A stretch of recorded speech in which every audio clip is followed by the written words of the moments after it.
Hello students, welcome again math study में।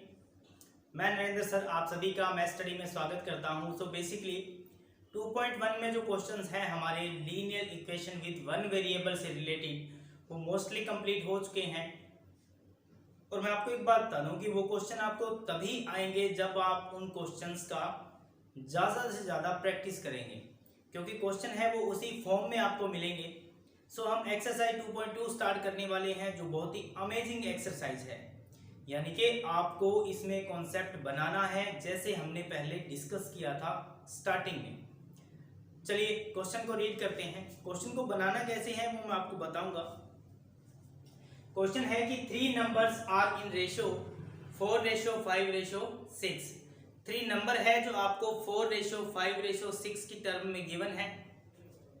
If the sum of largest and smallest number is equal to twice of 55 then find numbers। Statement को carefully read करना है। if the sum of largest and smallest number is equal to twice of 55। अब आपके पास ये number ratio में है और हमारे पास नंबर कभी भी रेशो में नहीं होते हैं, तो हम क्या कर लेते हैं, नंबर को लेट करते हैं। Late numbers 4x 5x and 6x। Ratio को रिमूव करने के लिए हम इन वैल्यूज के साथ क्या यूज करेंगे, वेरिएबल यूज करेंगे। आप x यूज कर सकते हैं, y यूज कर सकते हैं, z यूज कर सकते हैं। सो सबके साथ इक्वल वेरिएबल चलेगा x। सो बेसिकली हमने नंबर लेट किए 4x 5x और 6x। क्या आप इसमें ये बता सकते हैं कि इसमें लार्जेस्ट नंबर कौन सा है? लार्जेस्ट नंबर आपके पास 6x है, स्मॉलेस्ट नंबर कौन सा है? 4x है। तो स्टेटमेंट के अकॉर्डिंग क्या है, if the sum of largest and smallest number is equal to twice of 55। So हम स्टार्ट करेंगे ATQ का मीन बता देता हूं अकॉर्डिंग टू क्वेश्चन। क्वेश्चन के अकॉर्डिंग स्टेटमेंट क्या होगी? स्टेटमेंट ये है कि sum of largest and smallest number, largest number 6x है, 4x आपका स्मॉलेस्ट नंबर है, is equal to twice of 55। यानी कि 55 के ट्वाइस के ये वैल्यू क्या है, इक्वल है। Sum of largest number and smallest number is equal to twice of 55। तो 55 का ट्वाइस करेंगे तो 2 से मल्टीप्लाई कर देंगे। 6x और 4x कितना हुआ आपके पास? 10x। 2 इंटू 55 110, तो x आ जाएगा 110 अपॉन में 10। 0 से 0 कैंसल, तो x की वैल्यू क्या है आपके पास? 11 है। तो नंबर्स फाइंड करेंगे। देयरफॉर नंबर्स, तो यहां आपके पास नंबर्स क्या होंगे? फर्स्ट आपके पास 4x था, तो x की वैल्यू आपके पास यहां 11 है।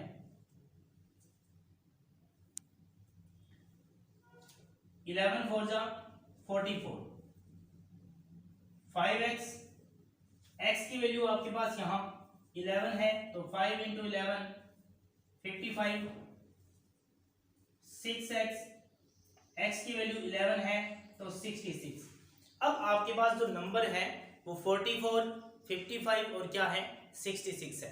अब वेरिफिकेशन करते हैं इस क्वेश्चन के अकॉर्डिंग। वेरिफिकेशन, इसमें से लार्जेस्ट नंबर कौन सा है? ये रफ वर्क है जिसमें वेरिफिकेशन बता देता हूं आपको कि लार्जेस्ट है वो 66 है, स्मॉलेस्ट 44 है।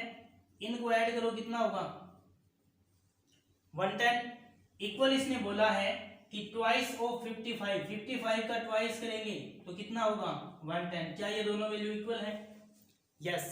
तो ये हमारे क्वेश्चन का वेरिफिकेशन रहेगा।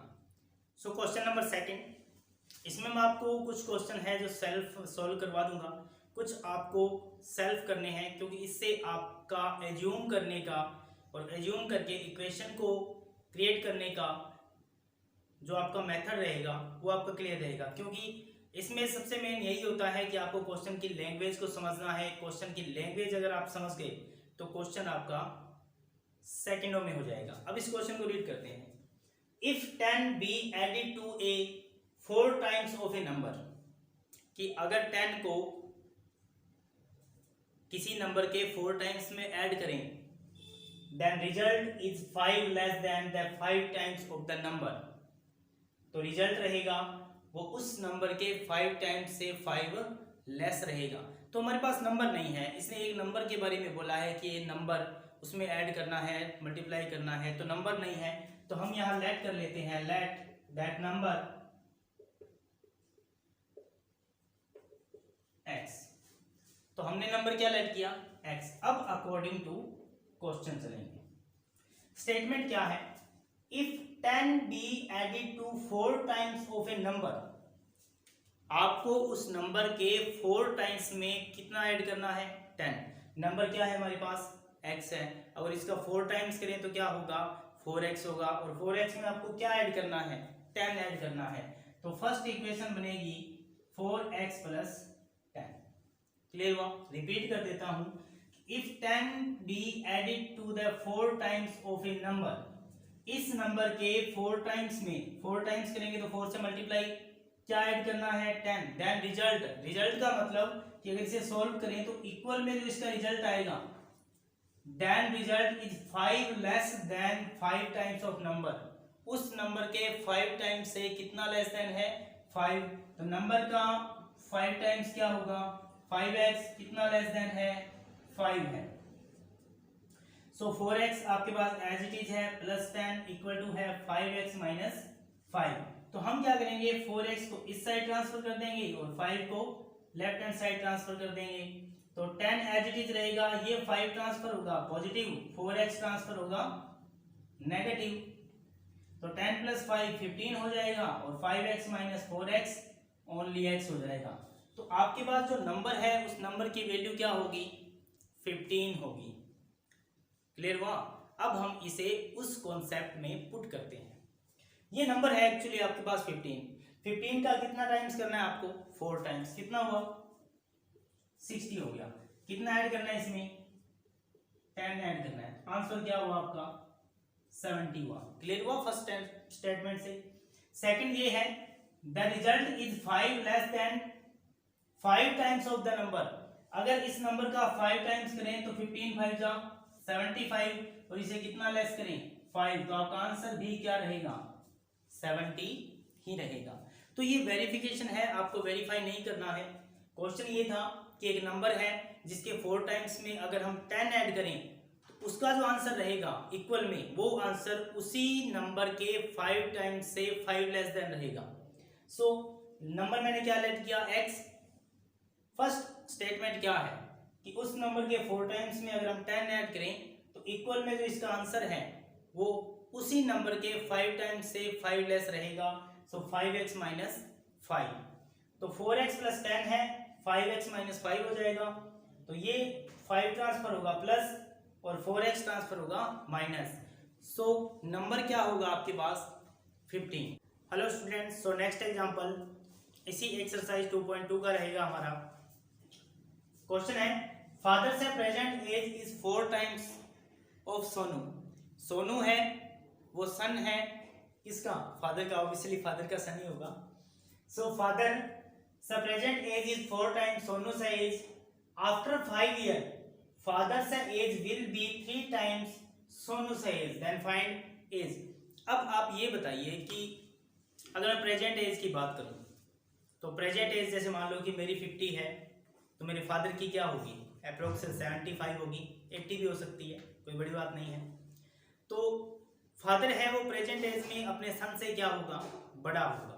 तो अगर मैं यहाँ पे ये लेट करके चलूं कि let age of Sonu, Sonu की एज क्या है, x ईयर है, तो आपका आंसर फादर की एज में क्या रहेगा, फादर सा एज 4 इंटू एक्स यानी कि 4x ईयर रहेगी।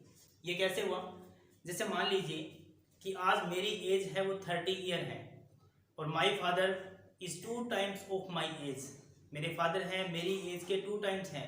तो आप क्या करोगे, 30 को 2 से मल्टीप्लाई करोगे तो आंसर क्या हो जाएगा, 60 हो जाएगा। तो मैंने यहाँ पे सोनू की एज को लेट किया है x, तो आपके पास फादर की एज क्या हो जाएगी, 4x। अब अकॉर्डिंग टू क्वेश्चन चलते हैं। According to question, after 5 year, after 5 year का मतलब हुआ कि आफ्टर 5 ईयर एज क्या हो जाएगी इनकी, after 5 year, after 5 year age of Sonu x+5 and age of father 4x+5। Clear हुआ कि आफ्टर 5 ईयर का मतलब जैसे आज मैं अगर 20 ईयर का हूं तो आज से 5 ईयर बाद मेरी एज क्या होगी 20+5। सो बेसिकली फादर से एज 4x+5 और एज ऑफ सोनू क्या होगी x+5। अब हम लास्ट स्टेटमेंट पे आते हैं। लास्ट स्टेटमेंट क्या है हमारी, according to question father's age will be 3 times Sonu's age. Simple सी बात है कि अगर मेरी एज बढ़ रही है तो मेरे फादर की भी एज बढ़ेगी। अब फ्यूचर की बात करते हैं। फ्यूचर की बात करें तो मेरे फादर है वो मेरी एज से बड़े होंगे, कितने भी टाइम्स हो सकते हैं। अगर मुझे अपनी एज को अपने फादर की एज के इक्वल करना है तो क्या मैं अपनी एज को मल्टीप्लाई करूंगा या मेरे फादर की एज को मल्टीप्लाई करूंगा। ऑब्वियसली आपका आंसर होना चाहिए कि मैं अपनी एज को मल्टीप्लाई करूंगा ताकि मेरी एज है वो मेरे फादर के एज के क्या हो इक्वल हो। तो इसने ये बोला है अकॉर्डिंग टू क्वेश्चन ये सोनू है और ये इसके फादर है। अब फादर की एज है वो सोनू के कंपैरिजन में क्या होगी ज्यादा होगी। इसने ये बोला है कि फादर से age will be 3 times Sonu से एज, कब आफ्टर 5 ईयर। तो फादर तो है वो ऑलरेडी बड़े हो जाएंगे, लेकिन क्वेश्चन के अकॉर्डिंग हमारे पास यहाँ इक्वल का साइन है और इक्वल ये रिप्रेजेंट करता है कि दोनों वैल्यू क्या रहेगी इक्वल। लेकिन यहाँ सोनू है उसकी एज उसके फादर से क्या है कम है, तो हम फादर को 3 टाइम्स नहीं करेंगे, किसको करेंगे सोनू को 3 टाइम्स करेंगे।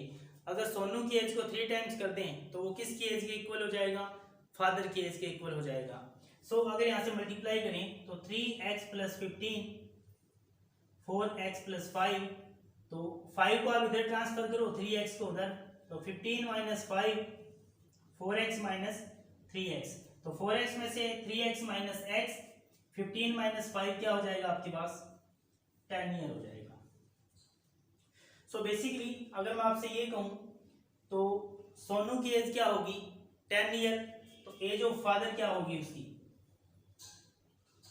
एज ऑफ फादर 4x है तो 4 × 10 कितना होगा आपके पास 40 ईयर, क्या हो जाएगा 40 ईयर हो जाएगा। तो ये हमारा क्वेश्चन है जिसके अंदर सोनू की एज 10 ईयर है और उसके फादर की एज 40 ईयर है। अब इस स्टेटमेंट को प्रूव करें क्या कि आफ्टर 5 ईयर सोनू की एज तो 15 हो गई और आफ्टर 5 ईयर उसके फादर की एज क्या हो गई 45। तो आप चेक करें 15 3 जा कितना होगा 45, तो इसके फादर की एज इसकी एज का ऑलरेडी 3 टाइम्स है, तो हम किसे मल्टीप्लाई करेंगे 15 को, तो इनकी एज क्या हो जाएगी इक्वल। इसी स्टेटमेंट के बेस पर हमने यहाँ 3 से मल्टीप्लाई किया है। सो आई होप कि आपको इन क्वेश्चंस में कोई भी डाउट नहीं होगा। अगर फिर भी डाउट है तो एक ही मेथड है, प्रैक्टिस कीजिए प्रैक्टिस कीजिए प्रैक्टिस कीजिए एंड कंसल्ट कीजिए मैथ सर से यानी मुझसे। So thank you and have a nice day.